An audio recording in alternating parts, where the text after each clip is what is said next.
we noted that the state used to take a more proactive approach in doing things like fuel breaks and prescribed or controlled burns more often. Over time, the state has kind of shifted more to suppression, which is fighting the fires once they actually ignite.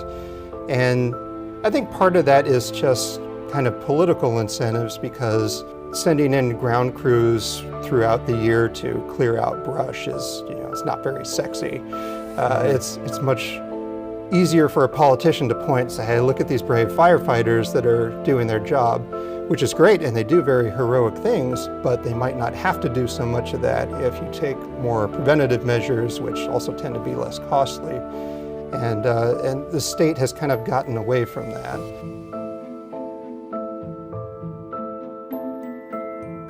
California experienced the deadliest and most destructive wildfires in state history in the last few years.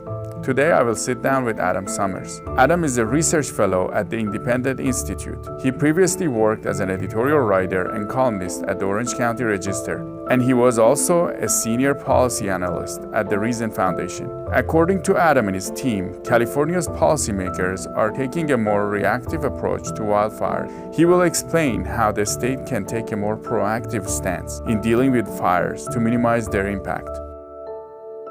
So Adam, it's great to have you on California Insider. Welcome. Well, thank you very much. It's my pleasure.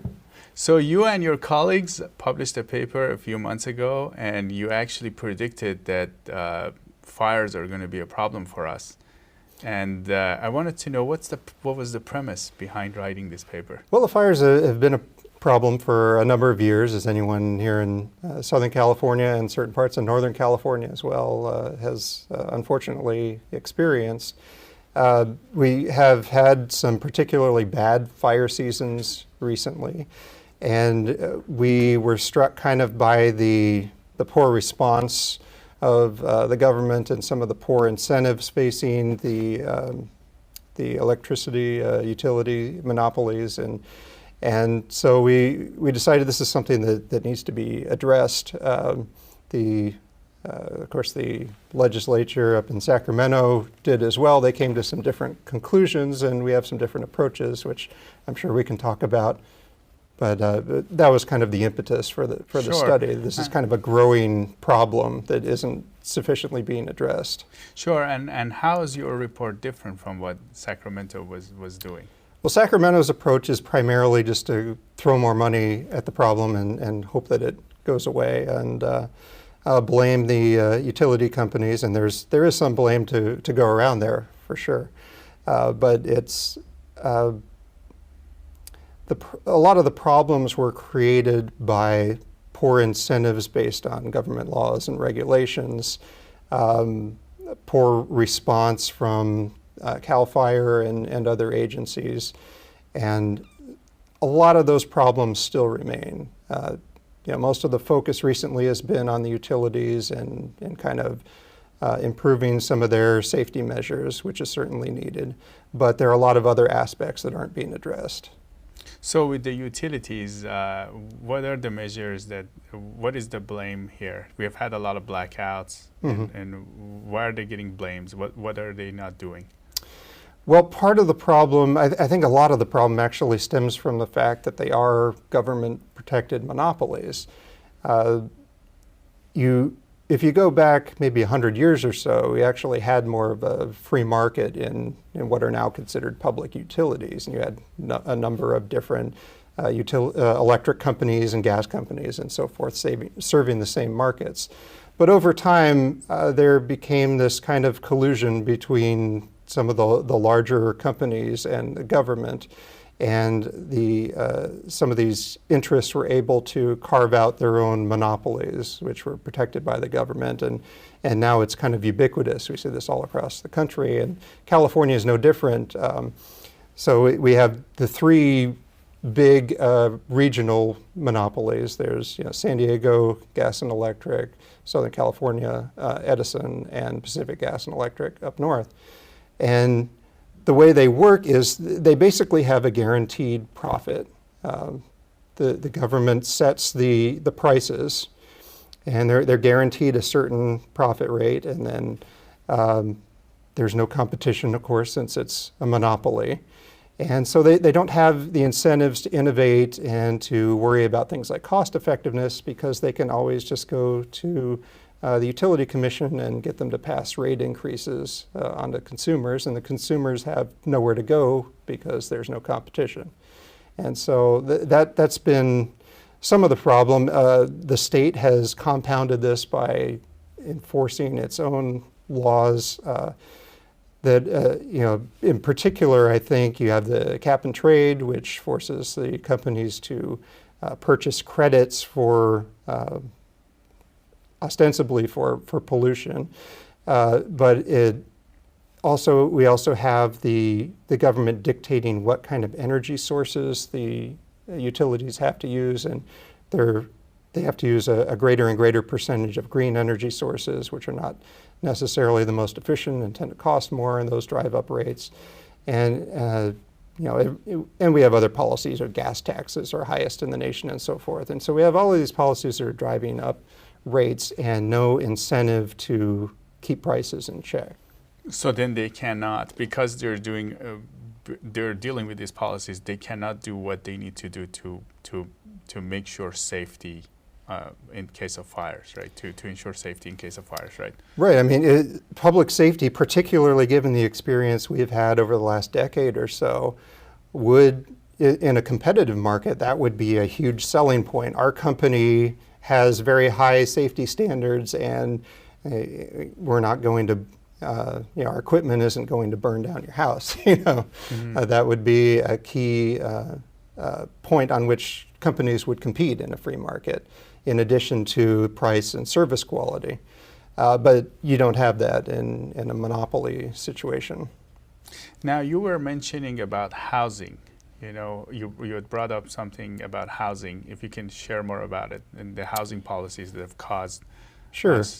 One of the largest reasons that we've seen more destruction from fires in recent years is simply that more people are moving to riskier areas in the rural areas and the exurbs outside the suburbs that tend to have more fire risk. And a lot of that is driven by again, policies that increase the price of housing in this case. And so you've got zoning regulations that limit the amount of land that can be developed, and that drives up prices. You've got in California, this is at the local level, there are a lot of development fees that may be 3.5 times the national average. And so we're talking about tens of thousands of dollars added to the price of a house just from development fees alone. You have things like prevailing wage laws, which require union wage scales for home builders, and that can increase prices another 25 to 30% in just your labor costs. Here in California, we have the California Environmental Quality Act, which is it offers a very burdensome process for getting through the various environmental reviews. It subjects developments to lots of lengthy and costly litigation, oftentimes for reasons that have nothing to do with the environment. And so all of these things serve to increase the cost of housing and kind of push people out into these more risky areas. And then on top of that, we also have the state intervening in home insurance policies, because the insurers will say, while they're allowed to charge higher prices in riskier areas, the insurers are complaining that the state will not, the state still caps the prices, and they're not allowing the insurers to charge the full risk-based rates that they normally should charge. So if you're living in a riskier area, much riskier area for fires, you wouldn't pay for the risk. Is that what they have done? Yeah, not fully anyway. And so you're effectively subsidizing this insurance, which encourages more people to move into these riskier areas. You've seen in some places where insurers just aren't even willing to write policies anymore. It's just too risky for them. And that should be a sign that you shouldn't be building and living in those areas. But when you when you have this essential subsidization by keeping the rates lower, again, you're kind of courting disaster by encouraging people to move into riskier areas, and they might not even have the knowledge that those areas are risky because they're able to afford it. Where in a free market, you either might not be able to afford it because it would be so expensive, or it might be so risky that the company just wouldn't be willing to write a policy at all. Do you have an example of one of these areas that have been built? One good example from the last couple of years in the Malibu area, and a lot of the times you have fires that'll start kind of inland and then they'll sweep all the way down to the coast. And we see, Malibu is kind of an interesting example because you have a lot of celebrities, that are being displaced because of the fires, and they'll send tweets out, saying, I think it was, what was it, LeBron James that was saying, he was looking for a hotel to stay in, he couldn't find anywhere to stay because he had to evacuate his family from his house. And so it was kind of like, welcome to Southern California, LeBron. So I mean, that's one example, and part of this is just kind of the natural weather conditions and topography of California. You have large, steep mountain slopes, and you've got Santa Ana winds, or up north they're called the Diablo winds, that come through these passes, and I mean there's only so much you can do when that happens. So you have to stay out of these areas that these policies have caused people to live in these areas. Right, or be willing to pay for the substantial cost to protect those places, yeah. Now, what about the brushes, the proactive work? And you guys had focused a lot on proactive work. Mm-hmm. And this proactive work is not getting done for certain reasons. What are those reasons? Well, one thing we noted in our Golden Fleece report, which is kind of our kind of waste reports that we do on state of California agencies from time to time.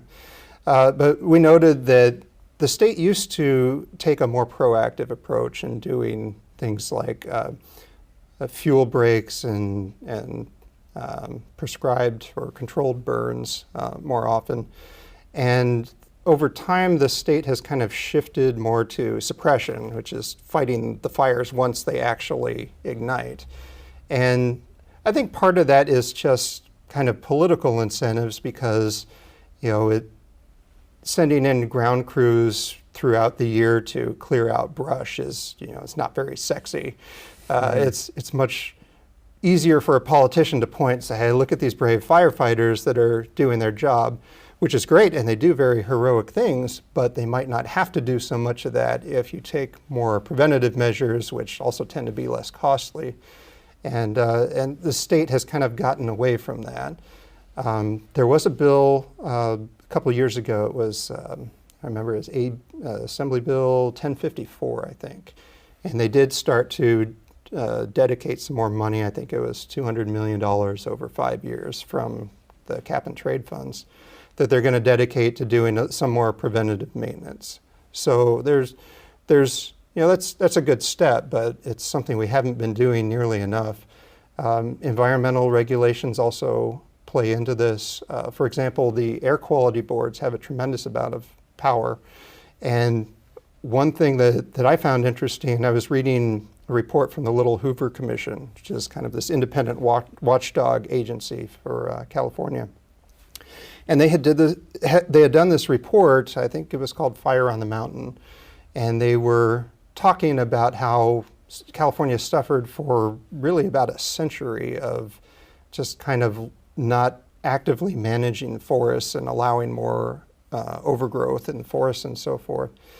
But one of the things that they said that was kind of interesting was when the state does its, it's very particular about the pollution counts and so forth, and the air quality boards are responsible for managing this. Now, when there's a wildfire, that doesn't count in towards the state's pollution, because that there are a lot of emissions that are created from wildfires, but those aren't counted when the state tries to do its accounting for emissions. But the air quality boards do count when you do a controlled burn. You have to count those emissions towards the state cap or whatever, and so it discourages doing these controlled burns, which is a terrible incentive to have. So what are these controlled burns? Well, a controlled burn would just be where you would go into an area when weather conditions are not risky, and you would kind of clear out a lot of the undergrowth just by allowing the fire to sweep through in a controlled way. So you start the fire. You start the fire. Yeah, they will start the fire and just use it to clear out some of the brush and not let it get out of hand, basically, so that when you do have a larger fire later on, you don't have so much of the tinder to make it that much worse. In some of my research, one of the interesting things I learned is that not all trees are the same. Either you think of the growth in the forest in particular, but when you're not managing the forest and clearing out some of this overgrowth, what happens is you have such a high concentration of trees in a small location. They're competing for water and other resources and things, and it makes the trees weaker and more susceptible to drought and to bark beetle infestations. It also allows more trees that are less fire resistant to grow up in there. And so when a fire does sweep through, it's much more destructive, because you have these less fire resistant trees that are kind of serving as torches and spreading the embers that much more. So there's been, and this has been kind of an environmental focus towards leaving things in a natural state. And that the irony there is that you have actually weakened the forests and made them more susceptible to, as I say, the drought and the beetle infestations and damage from the wildfires, and more trees will die than otherwise would have as a result. So would the environmental focus, the group, the special interests that have that focus, are they against cleaning these brushes as well? Largely, yeah. They are certainly against logging measures. They've gone head to head with the logging industry for quite a long time in California, and they've largely won. The logging industry has been pretty decimated. Interestingly enough, another benefit of the logging industry is that when they clear out, not only are they clearing out some of the trees, is they're also creating fire roads, essentially. They have their roads to get in and out, but they serve as fire roads as well, which increases access for firefighters if they do have to go in there, and could serve as a fuel break as well.